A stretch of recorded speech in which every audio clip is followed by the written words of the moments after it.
no one goes missing. We'll work until we find them, you know, and if they hadn't have found him now, they'd still be looking for him.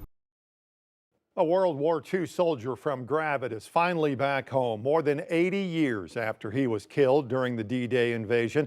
5 News reporter Lauren Spencer shows us how the community gathered today to welcome him home.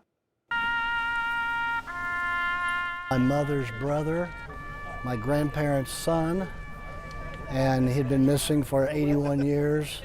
Died on D-Day at Omaha Beach. Russ Yates never met his uncle Rodger Dean Andrews, but for years he's been doing everything to get him back home, a commitment his family has held for generations. As far as, you know, stories, he didn't live long enough to have a lot of stories. Now, 81 years after he was killed in World War II at only 19 years old as an Army engineer, Private Andrews is finally back home in Gravette. My sister and I sent in our DNA several years back.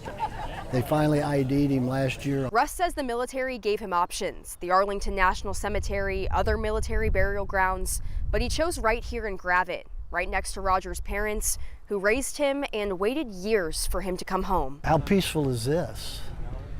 Come on, I'd wake up to this every day. It's a promise kept to this nation, from this nation, and this promise kept is simply something that we don't take lightly on the military side. Private Andrews' remains were identified thanks to modern science and decades of determination. There are teams of civilians, military, who are at work as we speak around the world identifying remains, because it's important to be able to, not only for the family, but to be able to honor that we will never leave someone behind. It was an emotional and long-awaited homecoming, one that brought out veterans, law enforcement, and local residents who simply wanted to say thank you.